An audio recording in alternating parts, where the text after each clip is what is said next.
That we will welcome you to the fall 2021 edition of Phoenixville Public Library's Open Mic Night for Writers. We were really hoping that this would be an in-person event this time, but hopefully in the spring we'll do it and have everybody actually be in the same room together. But it's great to have 10 writers represented tonight. We love doing this showcase of local writing talent, and some of these authors tonight, as you will hear, are published and will be promoting their works and where you can find them and purchase them. So really great to have all of you here. A variety of genres represented tonight too. And we're recording this for the Phoenixville Public Library's YouTube channel, and the video will probably be up sometime next week. All right, with that, I'd like to turn things over to Evan Harbaugh. He is the leader of the Phoenix Fiction Writers Group here at the library. Evan, take it away. Okay, I'm a creative writer and a short novelist. I've self-published several novellas, and I'm a mental health therapist and researcher by profession. Okay, so I'm just going to read the first chapter. It's not very long, of something I've been working on called Heart of the Congo. Dolores arrived at the very tiny Congolese village. In fact, the village was so small it appeared on none of her maps, and she had to rely on GPS to guide her down the many unpaved roads. Still, she entered the 6-hut settlement and parked her rental next to a Jeep. She saw a man in the driver's seat. She rolled down the window. "What's my name?" "Dr. Dolores Corson," he said, smiling. "Of course, and what's mine?" She laughed, Amer. It was the first time she had seen him. Their contact had been primarily through email. Amer was gorgeous, dark-skinned and bald, with broad shoulders, brawny arms, and a solid chest. "Yes, ma'am," he asked. "Did you get the supplies I instructed you to obtain?" Dolores opened the trunk of her rental and retrieved a large hiking pack. "Yes, and then some. Nothing too heavy, I hope." She shook her head. As he left his Jeep to help Dolores with her pack, a college-age girl dressed in Western clothing emerged from one of the huts and accosted Amer. "Don't even start, Bassade," he said. "My dissertation needs a few more examples of tropical African botany," the girl told him. "I have to collect them or I will fail." He looked at Dolores. "And your vaccines?" "All of them," said Dolores. She turned to the girl. "And who might you be?" "Ignore her," said Amer. "That's just my niece, Bassade." "What's your field?" asked Dolores. "Botany, ecology." "Botany," Bassade said. "I'm a grad student at Cambridge." "I teach at Cambridge," said Dolores. "And your dissertation? What topic?" "The sapphire bird of paradise," said Bassade. "A bird?" Dolores asked. "I thought you were a botanist." "No," said Bassade. "I am. It's the name of a rare flower." "I see." Dolores looked at Amer, who already had crossed his arms. "It would be fine with me if Bassade tagged along. Her parents are firmly against the hike." "I'm an adult," Bassade said. "Besides, they don't have to know." "No," said Amer. "She doesn't even have the supplies." Bassade disappeared for a moment into the hut and pulled out a large hiking pack. "Bassade," he motioned for her to come closer. "If something happened to you, they would never forgive me. I would never forgive myself." "And what do you think they would say if I failed my dissertation?" She said, "They practically took a vow of poverty to send me to university." Amer groaned. Bassade, "Please, uncle." "Fine." Amer took a deep breath. "It's already an hour past first light. You need to go now or else we'll have to wait another day." Bassade slept into the back of the Jeep with her pack, the 2 other backpacks having been hooked and secured to hang at the sides of the vehicle. About an hour after about an hour of driving, the road out of the village started to get more and more overgrown. The further they traveled north into the heart of the Congo, this continued steadily until the path forward became unpassable by car. The trees were now close together and there was dense undergrowth. A mare pulled out his machete and they got to hiking.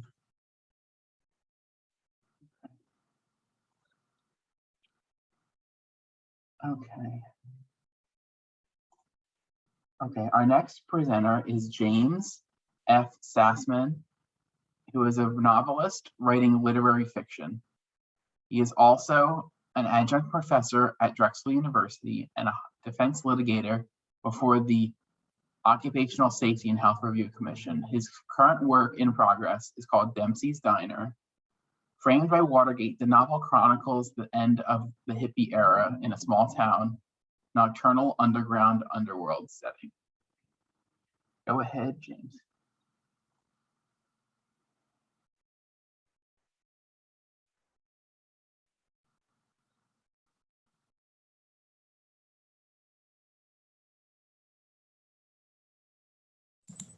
There.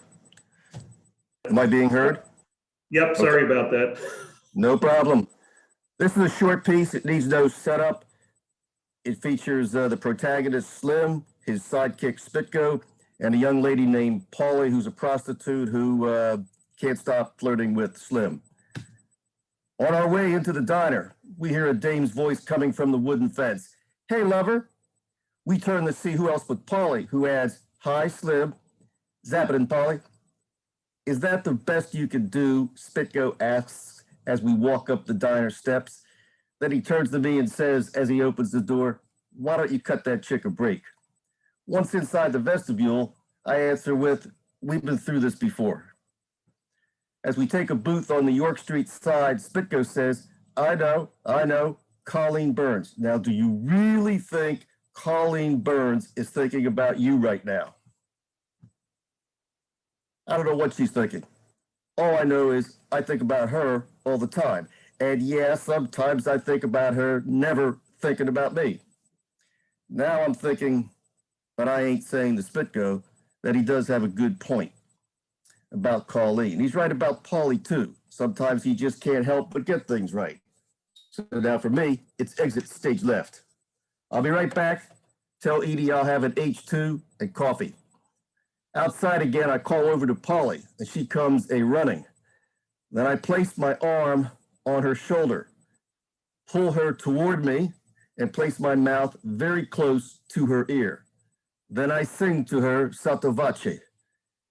After only the first 3 notes, she turns to face me with a look of total surprise. But I don't let this interfere with my phrasing, and I go right back to her ear with 6 more notes. When I finish the first bar, I remove my arm from her shoulder and place my fingertips under her chin and ask her, in your entire lifetime, has any other dude ever done what I just did? Polly just shakes her head no. I didn't think so, I tell her, as I head back into the diner. Spitko couldn't miss a second of this from behind Dempsey's booth window, but since he was inside, he could hear absolutely nothing. What was that all about? You told me to cut the chick a break. Don't tell me you were singing to her. Why not? I knew it. What'd you sing? C'est bon. What the hell's that? French song. Don't tell me you sang to her in French. Yeah. French song. Has to be sung in French. Against the law not to. Now, does that qualify for cutting the chick a break? Can't argue with that, man. She probably never had that one before. First time for me, too. How could that be? You always told me you've been singing the chicks since you were 5 years old. That's true. But I never sang to a bona fide whore before. Okay. What about your hyacinth chick? Ever sing to Colleen? Every chance I could get. What'd you sing? C'est bon. Gets them every time. That's it.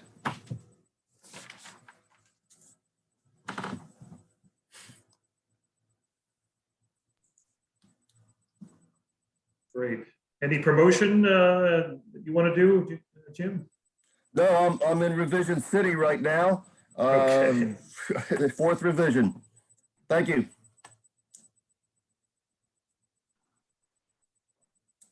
Okay, our next reader is Jane Dugdale.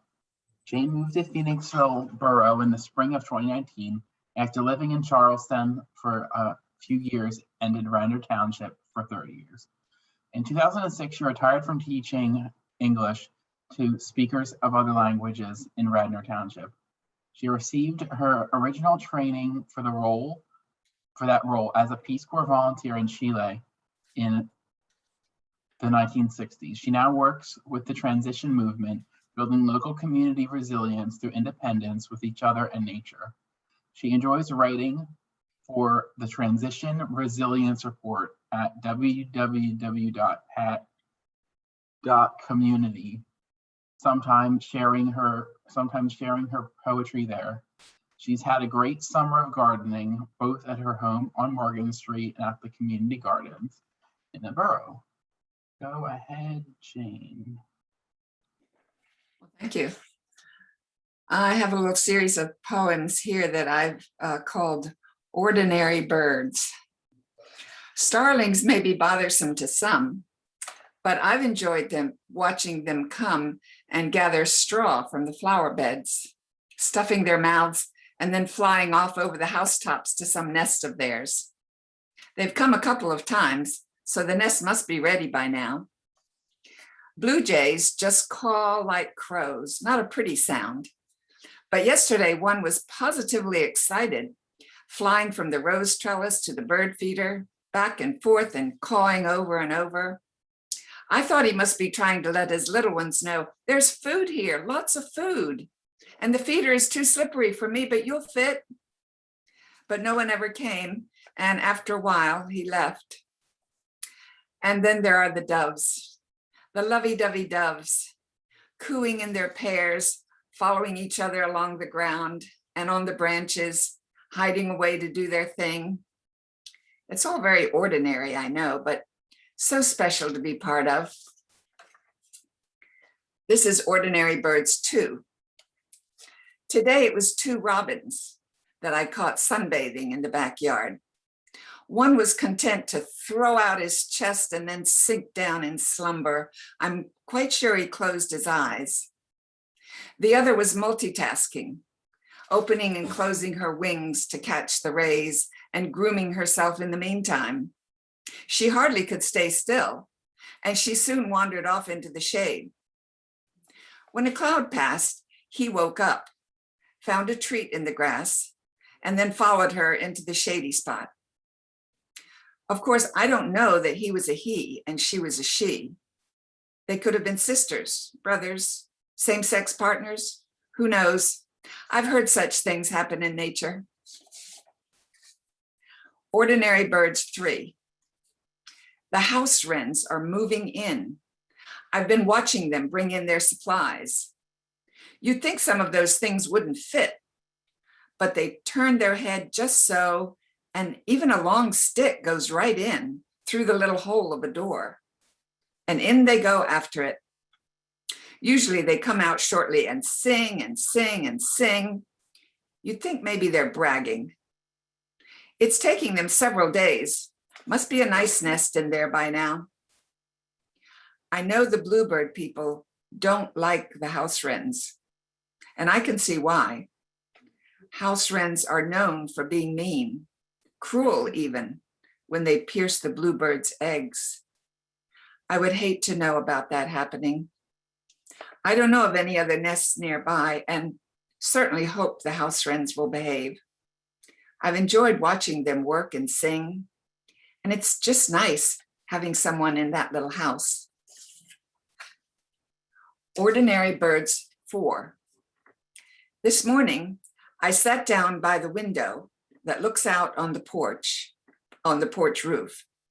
I was checking out the house across the street.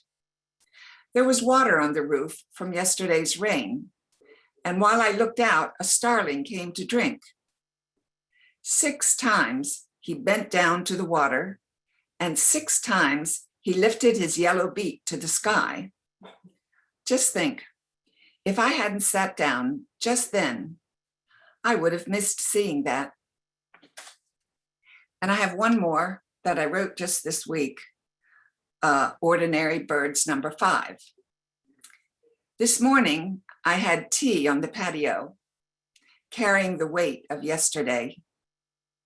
I looked for the bird that I heard singing and found him way up in the top of the neighbor's tree, singing about everything he could see.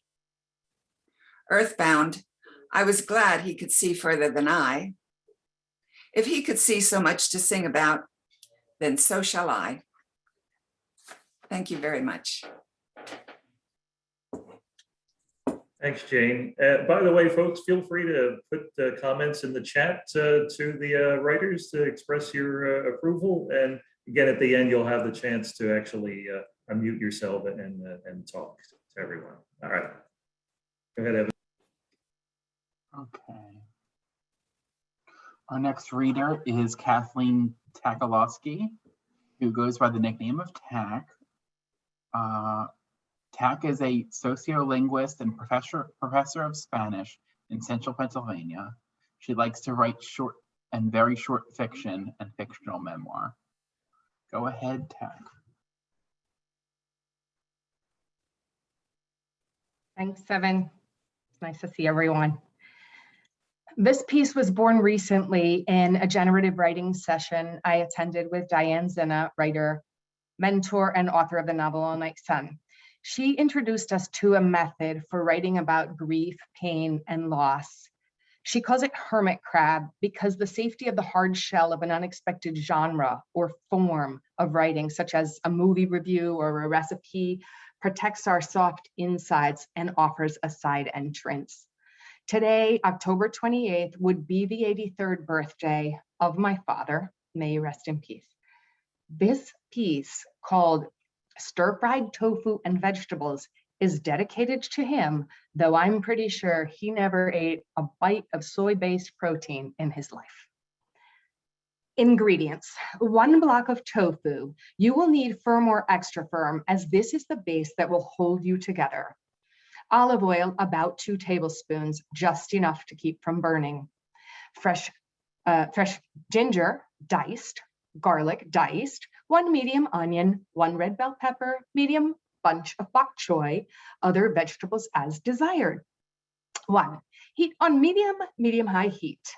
2, add diced ginger and garlic. 3, prepare to cry as you peel and then coarsely chop the onion, just as you prepared to cry on the day of your father's funeral. Lay in bed wishing that he were not dead at age 50, you at 25. If a tear or two wiggles out, blame the onion. 4, while you wash the pepper, examine its flaws. Recall having read that the dark sunken spots are not a disease, but a deficiency.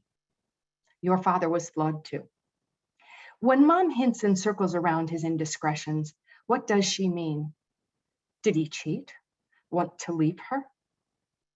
5, chop vegetables into bite-sized chunks.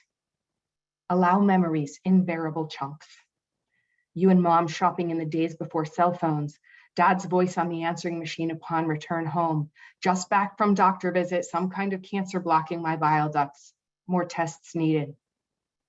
6, clean the bok choy. Chop vigorously as you explore your anger at the US government for Agent Orange and his time in Vietnam. 7, grab the chunks of onion with both hands. Cry shamelessly. Blame the onion.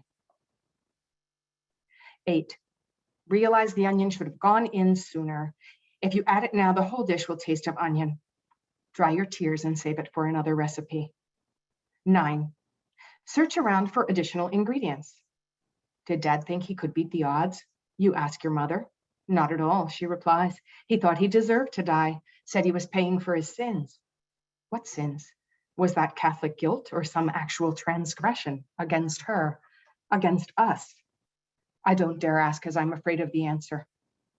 10, add final ingredients and stir at highest heat possible. Dad was forever playing with words, evoking groans with corny puns. The last gift he gave me before he died that winter was a poem for my January birthday, written in green pen to match my eyes.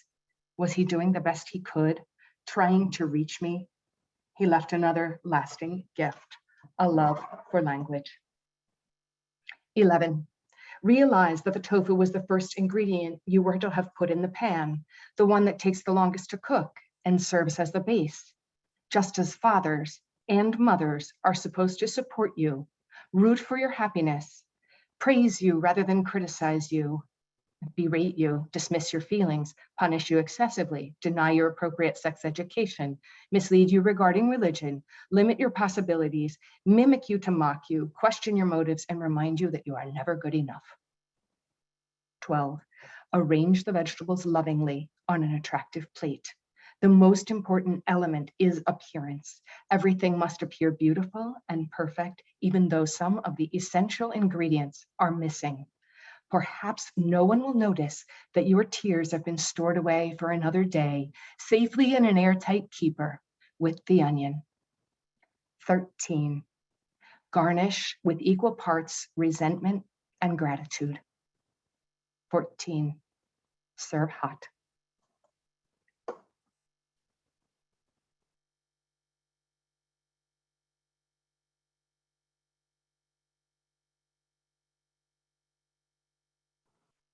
Okay, our next reader is Christopher Alden. Chris grew up near Detroit. He currently lives in the suburbs of Philadelphia. His work has appeared in the Boston Literary Magazine, Friday Flash Fiction, Down in the Dirt, and the Westchester Story Slam anthology. Christopher runs the mainline writers group critique workshops and serves on the board of the Brandywine Valley Writers Group. When he's not hammering away on micro and flash fiction, he attempts home improvement projects or takes lessons from his rescue dog on how to be a better human. You can find him on Twitter at twitter.com/Alden's Thoughts. Go ahead, Chris.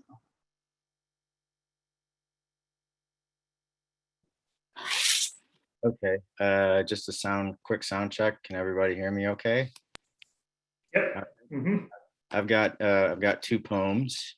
One is an old poem and one is a sort of new poem. So both are unfinished, but we'll give it a go here. This is called Good for the Community. Workers buzzing around one another, hive being built. I watch with mixed feelings the new construction. The crane swings another beam into place with deadly accuracy as another tree is cut down by population. Concrete playground gives no love when children throw bricks of debris. Steel surrounded by concrete, surrounded by steel and painted earth tones. Safety for the masses, from the masses, in another city housing, prison, rape, death project kills again and again. Grinding, withering noise pervades the choked foul air, and Mother Earth coughs from her doomed landscape. Good for the community, cries the mayor, his pockets overflowing with the forest. What large trucks rumble with dirt across a stripped landscape. A boy asks his mother, where is the earth? She tells him they will visit a museum tomorrow. That's that one. This one is in the spirit of Halloween, hopefully. And this is called Grim Journey. Welcome, welcome, come in, come in. We are the goblins and we are the ghouls, the haunting ones, the tortured souls. Remember to remember, we make our own rules. Let us assure you, your fears are as real as yesterday's bold crimson drops splattering on rough pavement, your rough death. We peeled you from your skin, one lovingly razor-bladed slice at a time, in time, with fading headstrong heartbeats, a slaughtered prostitutional lamb offering prosthetic kisses to panting mongrels while they sifted blood money to buy you. We are the nightmarish scenes of your reality, the freakish dreams of your insanity. Around and around we go, dragging your blood-curdling screams, read and unanswered. Look down. Is that a tag tied around your toe? Still and lifeless, now just another John Doe. You are alive and you are dead. What truth do you really know? Oh, the horror of horrors, stiff on a slab, dead yet alive, alive yet past, halfway into the nether world. Cold tentacles of rigor mortis creep along the sides of your face. Did you think you can avoid the clean, sharp blade, the swipe of the scythe, incorruptible contractual obligations of greed, the blood upon which Lucifer feeds? Now, a deal made is a deal paid, my dear. Star talent and fame always condense until there is nothing but pinpricked points of light, the closure of the door, aging shadow, sleepless night. We are the goblins and we are the ghouls, sent to claim you, transport you to the beyond. You're dead now, as you plainly see, a lifeless corpse, frigid, released from false immortality. Horror washes you clean, your understanding now deeper. We're the gnarled, agonized slaves, our master, the grim reaper. Boundless, timeless torment, a life signed away, now one among thousands of millions, invisible as before you were born. We are the goblins and we are the ghouls. Remember to remember, we always make our own rules.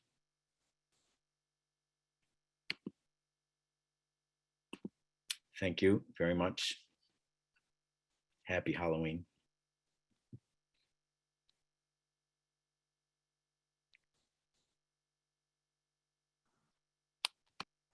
Okay, our next reader is Dr. Andrea Grana Mosley. Hope I pronounced that right.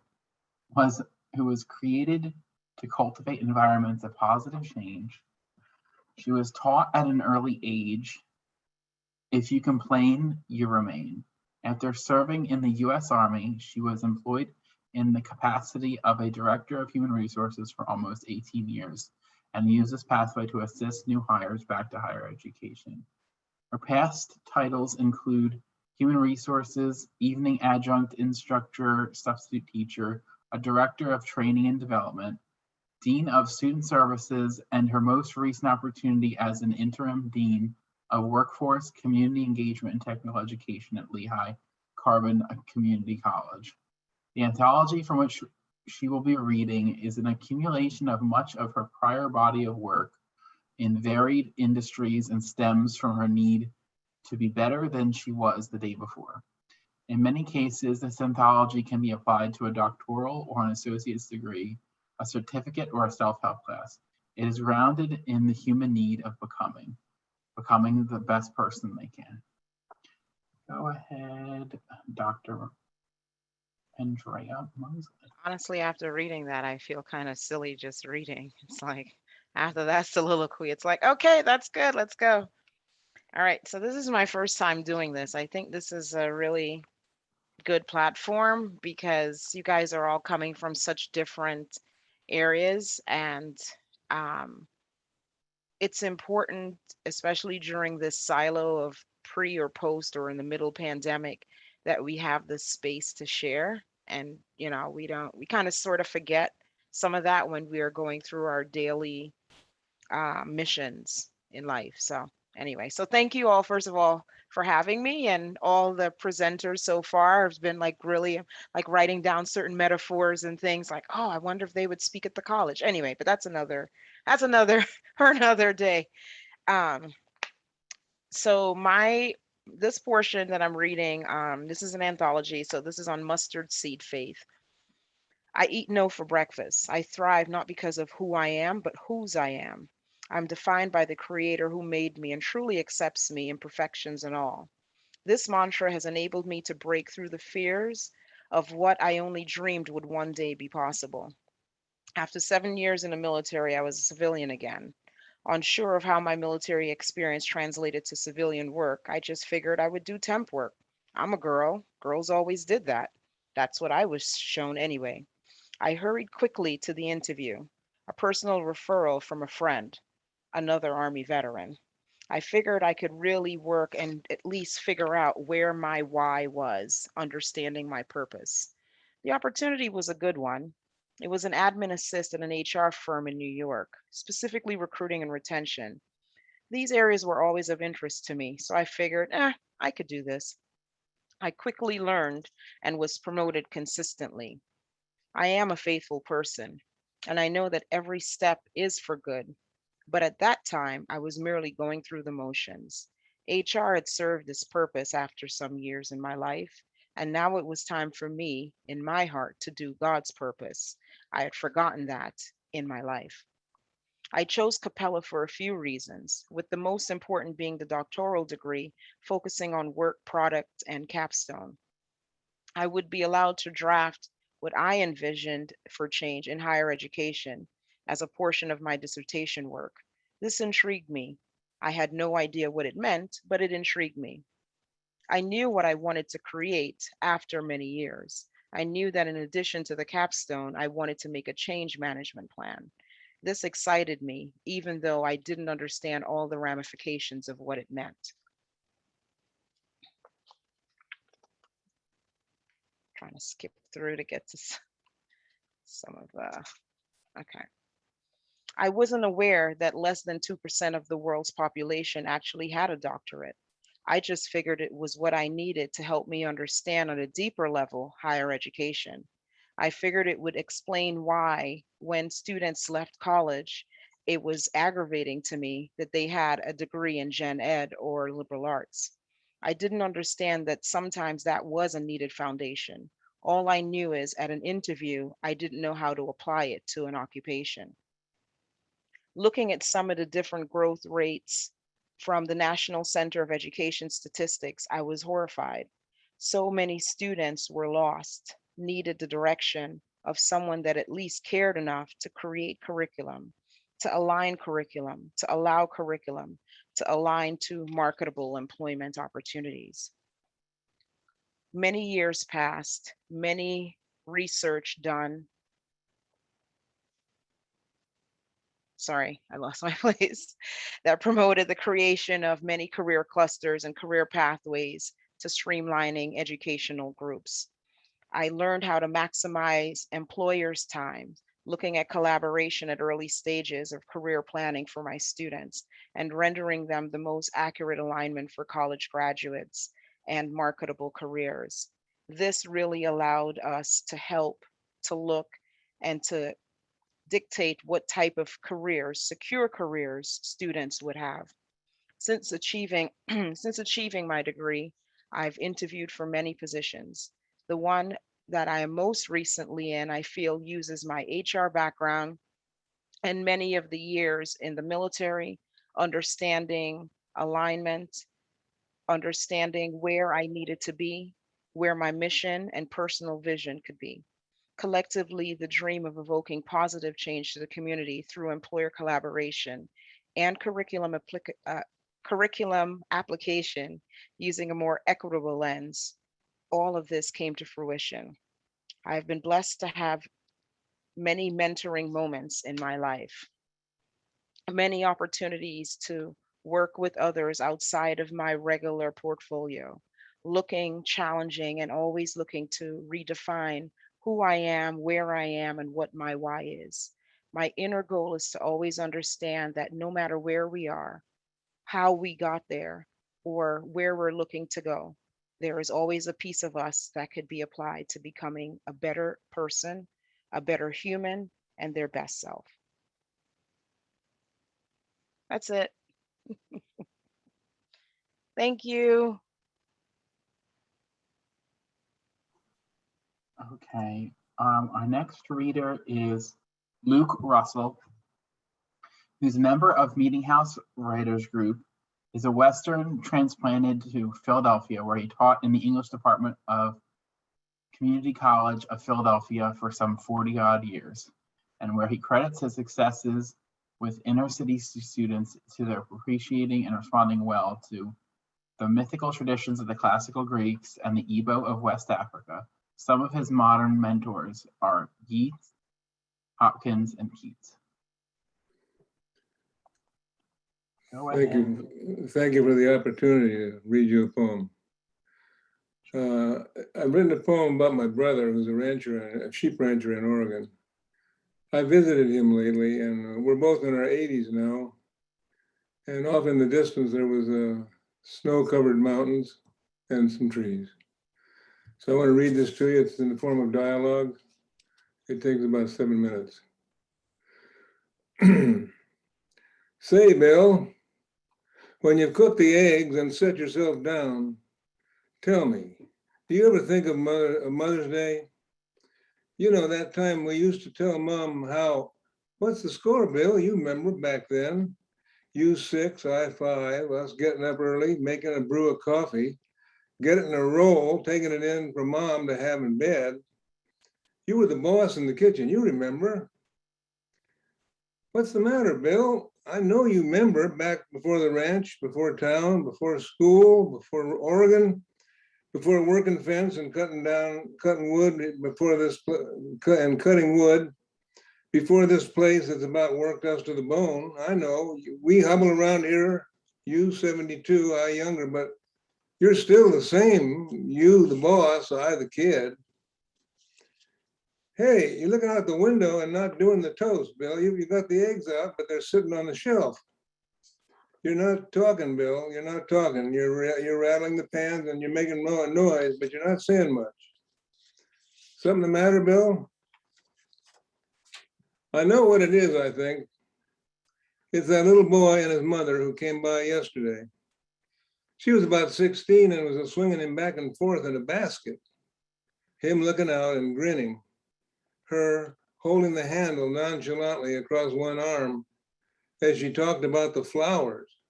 About flowers, can you believe it? And the kid, Buster, I think she called him, him a gurgling and a swinging back and forth at her hip. I know there was something about that caught your eye, mine too. And it wasn't that she said that she and her man were looking to buy a place and that she was just checking out if we wanted to sell. Nor that she liked the flowers and the blackbirds out in the marsh. Opening squeaky jars is how she described their singing. No, Bill, it wasn't that. And I know now that she's gone and Buster with her, it was how she stood on one carefree foot, the other lifting, partially resting on the ball of her foot. The confidence of it, you said. The goddamn confidence of it. You were right. The kid in the basket and the easy swing of the knee and the kid smiling out at the woodshed and raising his one finger up and up and up to point at God knows what. And her looking dead at us. 2 old codger brothers living here nigh 40 years. You cooking, me washing up. You sleeping upstairs, me in the side room down here. The hall full of axes and hoes and that chainsaw that don't work. Well, Bill, what you gotta say? You said a lot about the gal and the little boy after they left. You ain't said much since. I'll tell you what gets to me, and it ain't that gal and they're coming by to see if we wanted to sell the place. Now that we're getting so old, it's hard to manage. No, it's what I saw once in Mazatlan. You weren't there. Had come out here to work fence line by yourself. I was down there in Mexico with Mom and Dad, and we were living in a small house on a hill. Crabs scuttling over the tile floors. The neighbors sang in Spanish as they hung out their laundry. Voices so beautiful It didn't matter, I couldn't understand. Well, one neighbor was a girl about 15 with a baby. She'd bathe him in a wash tub out on the patio, and she'd sing to him. One day we took her to market in our car, and the trip was long. She played with him in the back seat of the car. She mouthed his toes, she jiggled the soles of his shoes, she boffled his cheeks, she shook her hair over his face, she reveled up his shirt, she ate the little knobs of his knees. If he cried, she hugged him against the great softness of her bosom until he beamed once again. And then, as we came home, and it was later, she was looking out the window and her baby started to cry. Then her blouse started to drip milk and it ran down the front of her dress into her lap. She was embarrassed to nurse in our car. She just held the baby and kept looking out the window, and the milk kept welling out of her blouse. Well, Bill, that's what I remember today, and I can't get out of my mind all that milk pouring down her front and her so embarrassed. You're still looking out the window, Bill. I know, I am too. The trees are thick as hair on those far off ridges, and snow lies in spots here and there. And it's Mother's Day, and it was for us too a long time ago. There you go. Okay, thank you, Luke. And anybody can put on in the chat section any links or information about their works. May I ask a quick question? Sure. If you have a problem with lactation as an image, as something to think about, could you indicate that? Because I've read this to some people and they really don't like it. And I think it's because nursing or lactation or that whole process is somehow still taboo. So if you could indicate to what extent that's true, I'd appreciate it. Okay. I guess that's an open question to the group. Okay, who is next? Next is Mila Kuhn. Sorry if I mispronounced that. She graduated from Tyler School of Art. She lives in Chester County where she has a studio. She is a visual artist who writes poems. She is a member of Meeting House Writers, where they share their work and get support from the other writers. Go ahead, Nyla. Okay, thank you. I have two poems to read.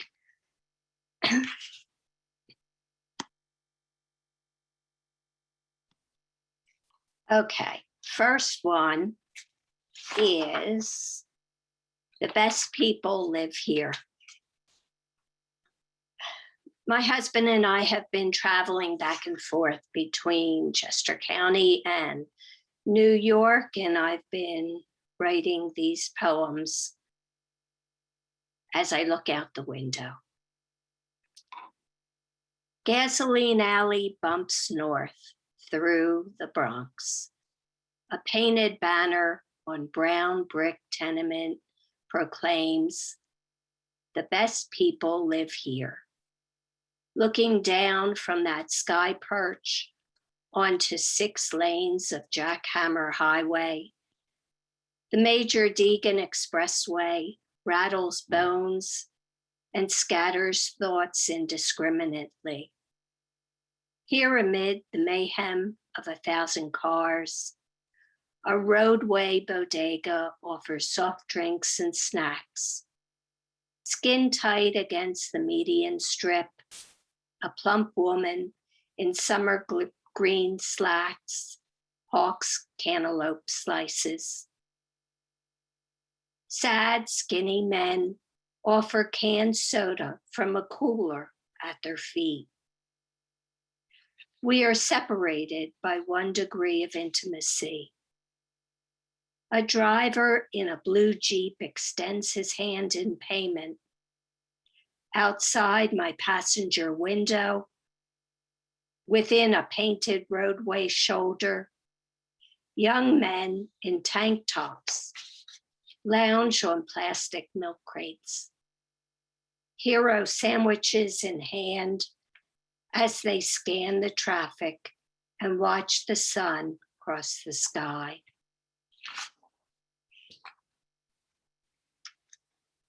This poem is called 911.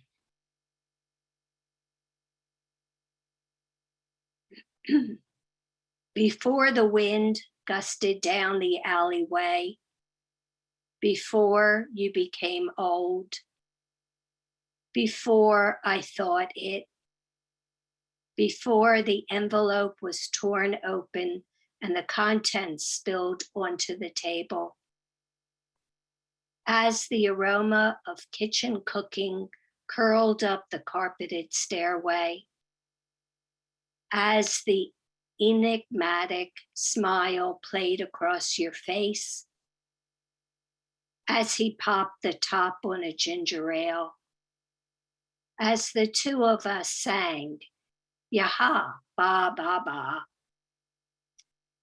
It's only for a moment. It's all for the best. It might be nothing. It could be something. After dancing with the devil, after jumping off a cliff, after cursing a blue streak, after all of this, if a dust cloud cried. Thank you.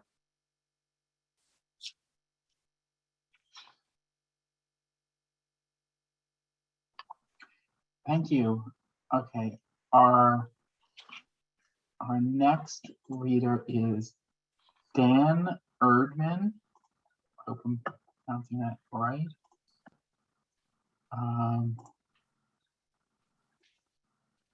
Dan is a geologist and licensed site remediation professional. He's the principal of an environmental consulting firm he founded 17 years ago.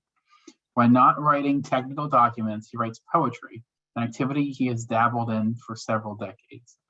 He is presently organizing his collection for the publication of 2, maybe 3 books. He has been published in a few of Katie Comer's Affinity Collab issues and is an active participant in the Meeting House Writers Group. Dan frequently reads at the monthly Steel City open mic in Phoenixville. Go ahead, Dan. Thank you, Evan. There's actually a bit of geology in this first one, which I call One Rock at a Time. Moses was a scientist, not the bespectacled white lab coat and test tube type, but the scraggly-haired, sandaled field geologist kind who enjoyed traversing sand dunes with large slabs of slate in his arms and holing them up a granitic mountain. And I get it. But that thing about the Red Sea that really made him famous, well, I just don't know.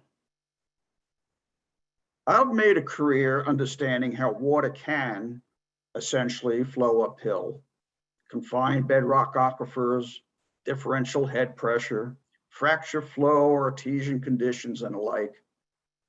But the parting of a surface water body under atmospheric pressure, well, it just ain't natural. So, before I retire, I think I may take my collection of Neanderthal bones and carefully cement them into some Precambrian rocks and scatter my collection of extinct Paleozoic trilobite fossils among the seashells on the Jersey Shore, just to test the younger scientists and see if they attempt to rewrite the stories of evolution and the geologic timetable. And then I will visit Moses at whatever retirement community he has moved into. I heard he may be in Arizona. And I will bring along a jug of wine, and we will drink and talk about all the fun we had rearranging the earth, one rock at a time. And if he wants me to tell him how to make fresh water flow from a hole in the ground, I will, if he shares with me the secrets of the Red Sea.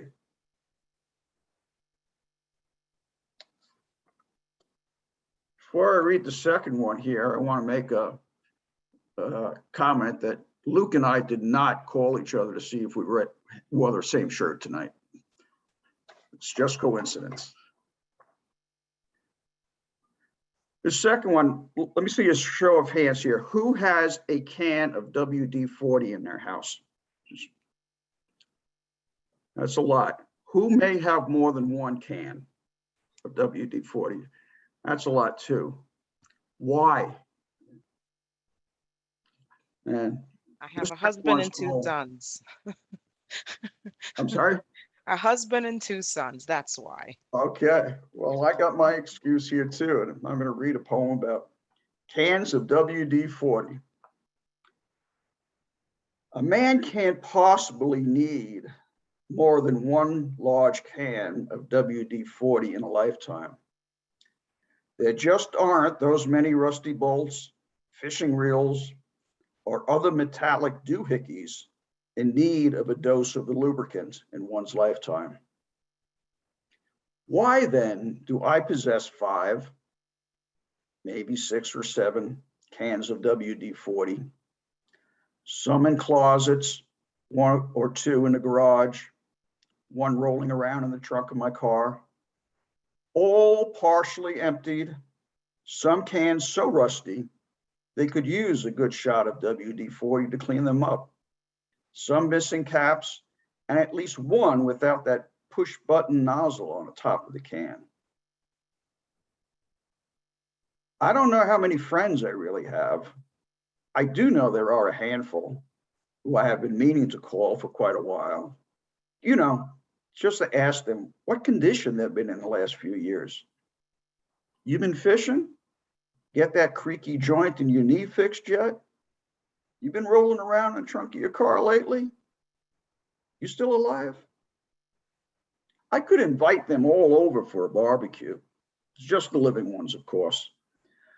I have this rusty old grill that needs fixing first, though. There's probably enough WD-40 left in the can on a shelf in the garage to get the rusted bolts on the grill loose so I can replace that broken leg. I could empty all the WD-40 from all the cans I find into one mason jar, just to have it all together in one place and then throw away the cans. And then I could have all those old friends over for a barbecue also, all of them at one time. But I probably won't do either.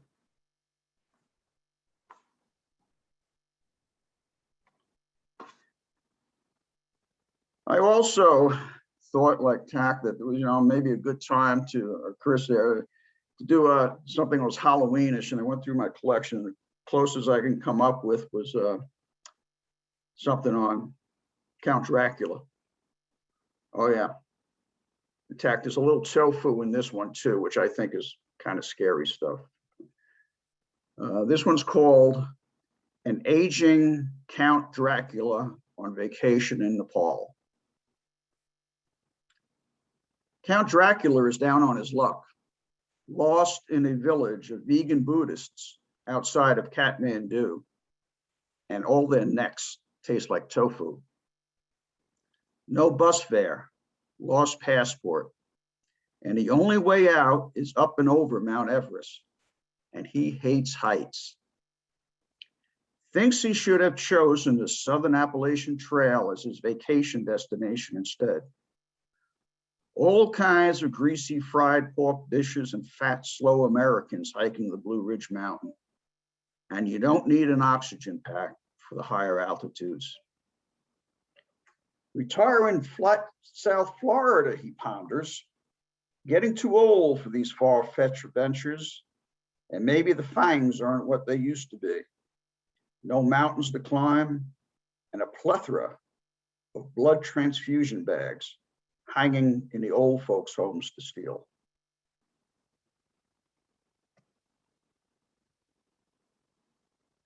And the last one I'll read is, it's about a love affair that I'm having, but it's kind of okay because my wife knows about it. And, any of you could do the same, actually, if you turn on MSNBC at 9 o'clock at night. So this is called I Love You, Rachel. I love you, Rachel Maddow. Not in a torrid, sweaty, sexual way, of course, as after all, I am a happily married and faithful man, and you a lesbian.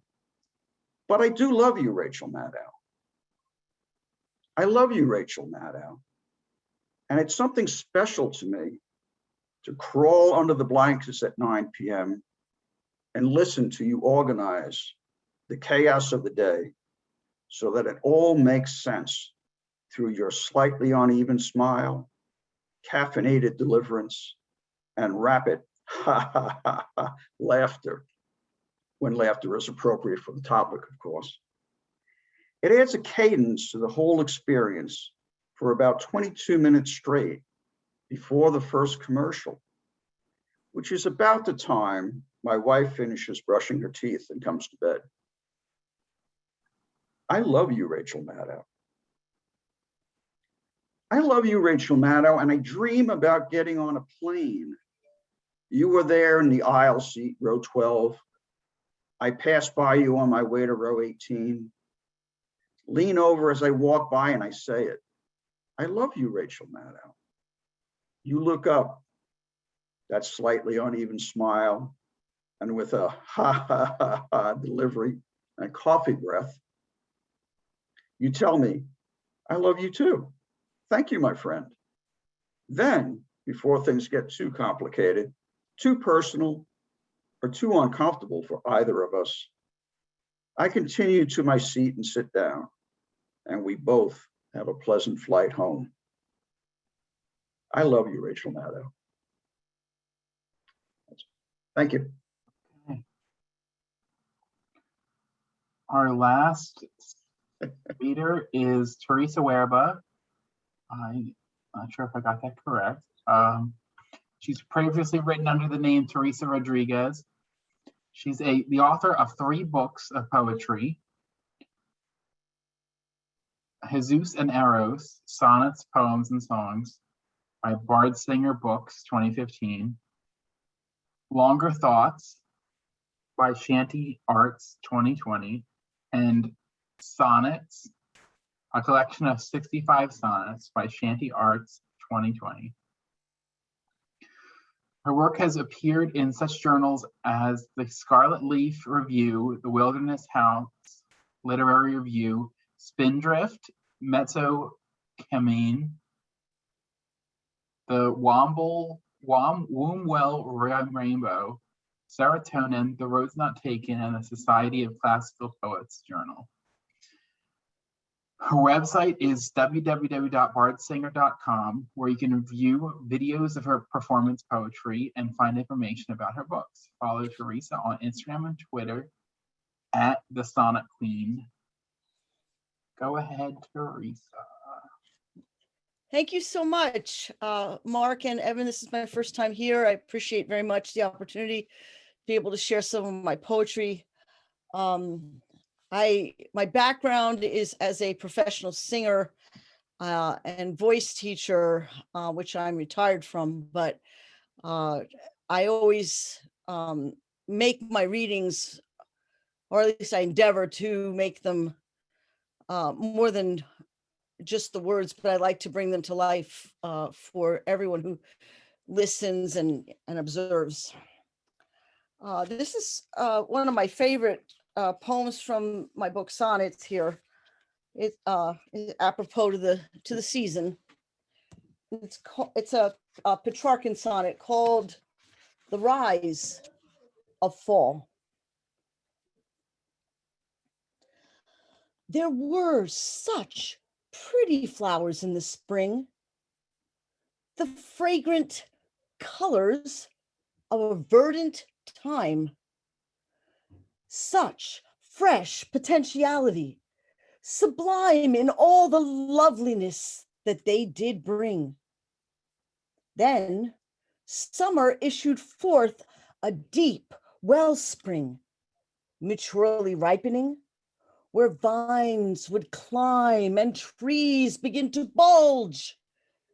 This is the prime of life, when growth will dance and sway and sing. But autumn is the time of now. I stand amid the harvests and the fruit. The change between the then and now, it leaves me jaded. I barely have the bearings to withstand this person of today. Indeed, how strange, how much the beauty of the past has faded.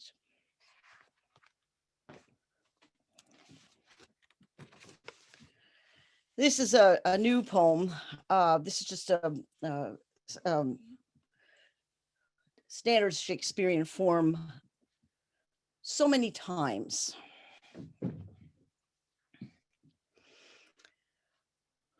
So many times I've been wrong before, when I was certain that my way was right. But now I'm not so certain anymore, for wisdom earns its place within hindsight. I used to think that what belonged to me and what I thought and felt and thus believed was truth, although I have begun to see how oft I was egregiously deceived. For rule and ordinance, dogma, verity, practice, tenet, doctrine, sacrament, custom, credo, ideology, immix into a morass of dissent. The only truths seem, as I age, to be devolving ever towards uncertainty.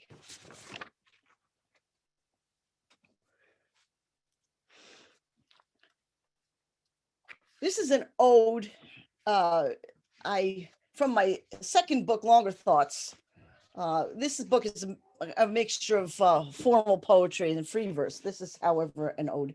Ode to the fictional character Quasimodo from The Hunchback of Notre Dame.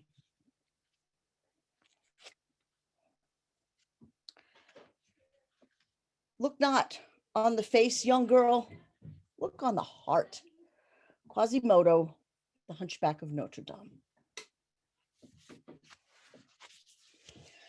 A vile, lumbering mass, so hideous, rejected and despised by every eye that fears and is repulsed by odious perversions of our kind. You horrify and shock the average sensibility for which all imperfection is rejected and avoided. You are ugliness, a limping lump of flesh. How you are affected by the body of your wretchedness. But souls, look beyond the skin and see a difference within the heart. Quasimodo, you are kind within your stricken, broken body. Counterpart to your condition is this rarity of spirit and mind. Embodiment of good, self-sacrifice, compassion, for the love that gives all from a place of charity in spite of every pain is understood to form within as well as from above. It only took a cup, a single cooling cup of water, but you drank with thankfulness as La Esmeralda lifted up your sorry head. And you looked with gratefulness to one who chose a good deed on the day. Oh, how this changed your lonely, saddened state to gratitude and love from emptiness. For now you loved her, banished and away all forms of mockery, a better fate because your form was touched by loveliness. And then what? In her time of need, you aided her, you rescued her, you saved her, sheltered her, protected her. Indeed, you gave back hundredfold for what she braved in giving you that drink. But all in vain. The gallows waited for her neck. You tried to keep her from her date with hungry death, but all for naught. For you could not obtain her liberty. You watched her as she died and let a howl out with woeful breath. You cried and no one heard your bitter groans, but round your love were found your noble bones.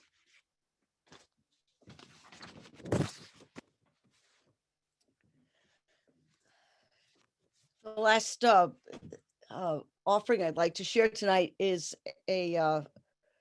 another recent unpublished work, a sonnet, a Shakespearean sonnet. You were the last.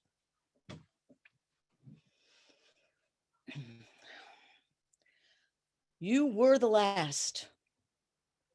There won't be any more. My heart, no longer pliable, is set. Like adamantine to a liquid core, I stand impervious without regret.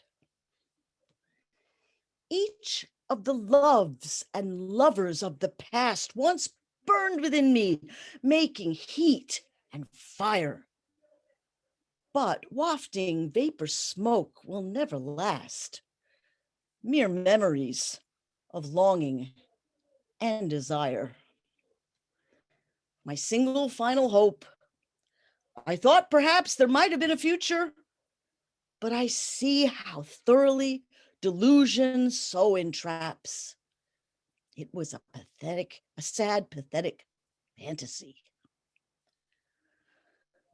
You die away. I do not cry or sigh or say goodbye or try to wonder why. Thank you very much.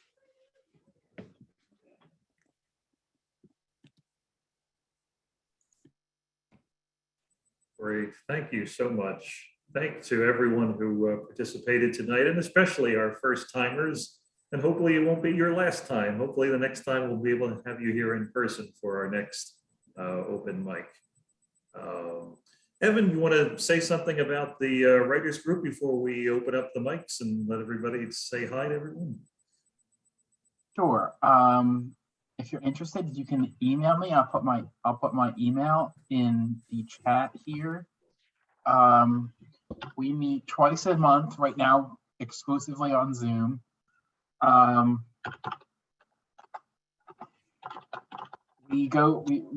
We have a high word count. So every meeting we go through submissions of up to 5,000 words. So that's up to 10,000 a month, which is a lot, I understand. But you can be part of the group and not read if you don't submit something for that meeting. So you just as part of a writers community. Yeah, so just if you want to, we give each other a week to read all the submissions. Yeah, so I'm going to put my email in the chat. So if anybody wants to join, you can send me an email and I'll send you the link to join. Okay. And we don't have any specific genre, subject matter or anything like that. so anything specific like that. Yeah. Okay, Thanks, Evan. sure.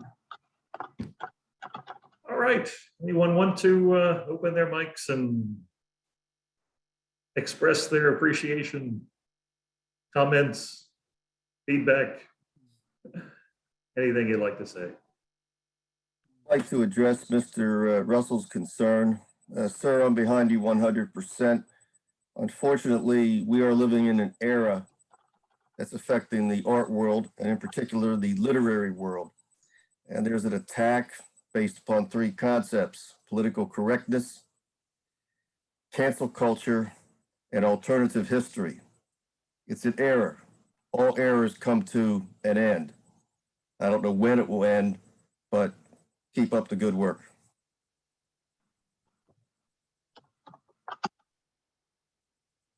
Thank you. Jim. You're welcome. Dan, I see you brought your author.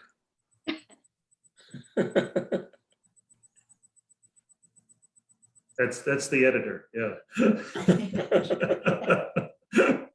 Teresa, when they were reading your bio, I thought it was serotonin, the road less traveled. Well, all one. No, separate journals. Yeah, no. Serotonin is Great, that would be a cool journal. It really would. But serotonin is a quote unquote neurodivergent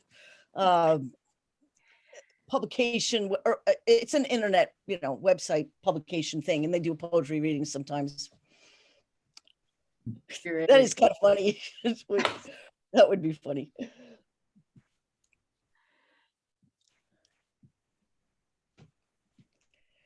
I also wanted to say, I thought the breastfeeding thing was perfectly fine. I mean, I thought it was poignant and there's nothing wrong with it. I speak as a mother of 6 children who I breastfed quite Quickly. in a long time. So I breastfed without apology, and my grandchildren are breastfed without apology. So everything's great. Okay. Absolutely. Good. All right. Thank you. I think it was particularly powerful because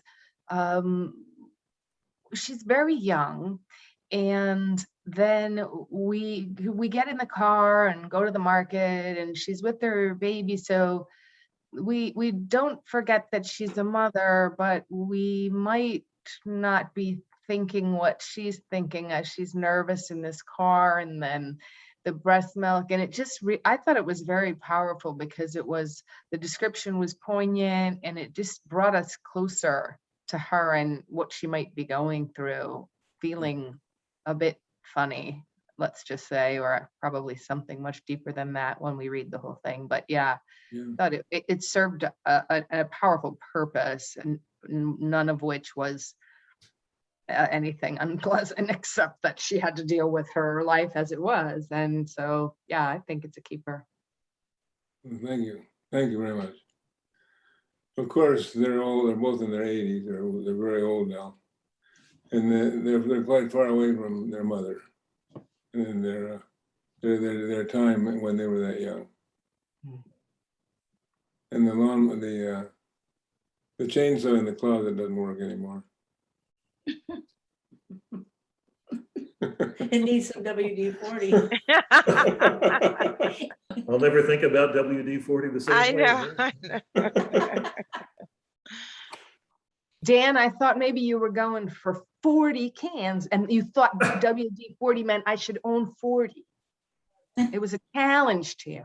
Well, if I look in my garage and cars long enough, maybe I do have 40. I don't know. When I was listening to Dan, I didn't think he really wanted to cook for his friends. I was like, Dan is procrastinating. He doesn't really want to cook for his friends. But on the other hand, Christopher, your spooky one, I wrote down some notes on. Maybe you should share that. Like, that's something that I know I'm in higher ed, but I sometimes volunteer. My eldest son, don't try to figure out my age, is doing his master's in social work. And he's always coming home with these stories of second graders. He's a substitute teacher, second grade and third grade teachers. And it just reminds me of something that they try to create, like around Halloween for them, all of these different imagery and, and Halloween and what it means, and still respectful of this and that, but not too spooky because you don't want to scare them. So I don't know. Take it to the schools is what I say. You might, I don't know. I did some substitute teaching and teaching for a while. Second grade is rough. They're a rough crowd. Oh, I loved second grade. That was my favorite because they're learning so much.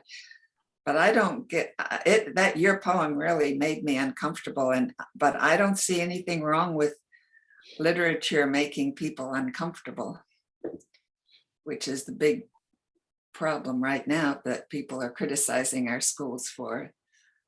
How can you learn if you don't get uncomfortable sometimes? Yeah, life is uncomfortable. So Yeah. I probably wouldn't be good in the schools because I'm not about this, what do they call it? When you get a warning. Reprimand. No, not that kind of warning. A warning, like saying, okay, there's awfulness ahead, or there's what is the term? Premonition. Premonition. No, not a premonition. To say it's a content warning. It's like, look, don't read this because you're Oh, gonna a be trigger upset. warning, a A trigger warning. warning. Yes, Yes. thank you, Tech. I am not a believer in that because life doesn't give you trigger warnings. Absolutely not. Life Yeah. doesn't say, hey, don't walk around this corner. There's a bloody accident, something like that. So I mean, and I'm not a fan of that. So I never give trigger warnings. So I don't know if school would probably wouldn't make a good teacher. But thank you. I really appreciate that. It might have been uncomfortable for somebody here. I was worried that it might be a little bit uncomfortable. I guess it was meant to be uncomfortable. Yeah, well, It's scary. Edgar Allan Poe started out the same way. Yeah. So, but I really love the WD-40 poem because I have probably, 10, 12 WD-40 cans everywhere. But the tragedy is that every time I need one, I'm like, where's the WD-40 at? I had the same problem. I had like 5 minutes before I jumped on this. I said, let me go get a can so I can hold it up here as a prop, and I couldn't find one.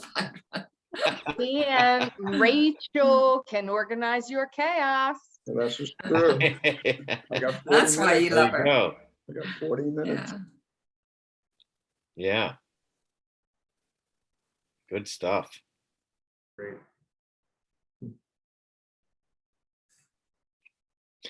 Can I put a plug? I feel, well, I don't want to be, well, I'll just say it. I run a critique group, and it's on Zoom specifically through the Mainline Writers Group.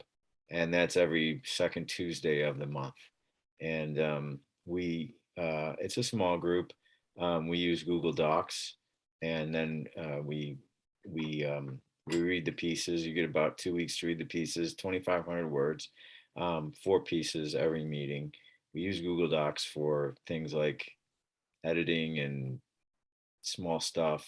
And then we use the Zoom for bigger overall critique of the arcs and what's going on in the story and so forth. So if you're interested in that, that's every that second Tuesday of every month. And I run it with my partner, Walter, my critique partner, who does more of the background stuff like the emails and herding cats and all that other stuff.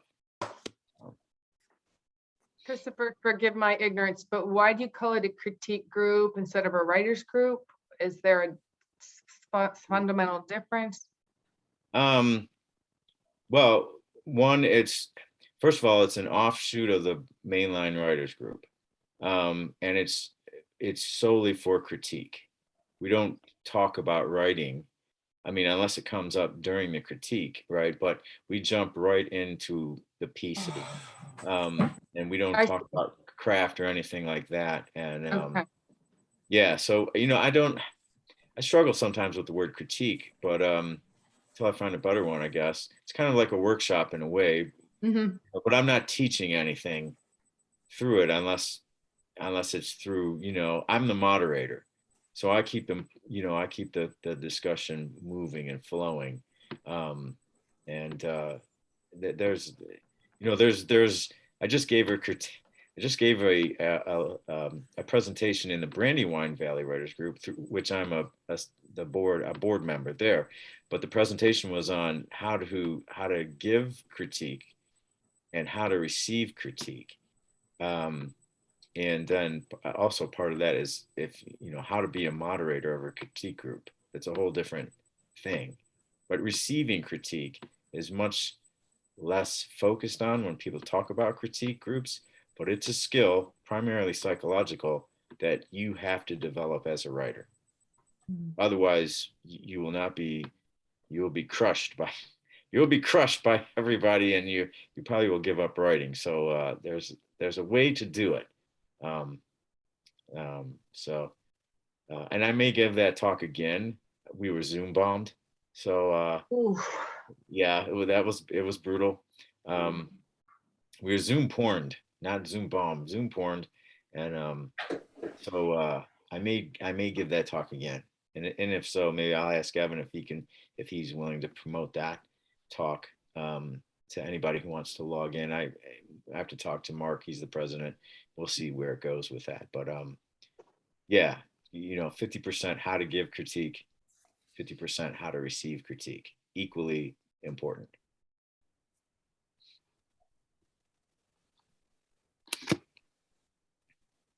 I will only confess that I learned that lesson the hard way when I submitted a couple hundred pages and 135 were returned saying do over. That was just a warm and fuzzy feeling. And there it is, because you got to turn that 130 pages of do over into saying, I got 5 pages that people liked.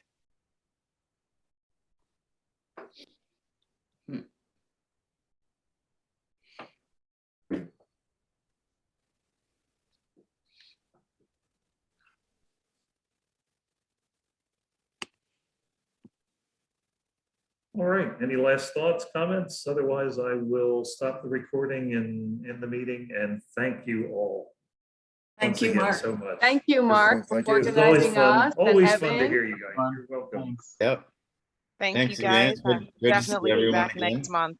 And thanks, everybody. Take care, everybody. Keep writing. Thank you, everybody. Please keep you. writing. Take care. All Bye. right, good night now. Night.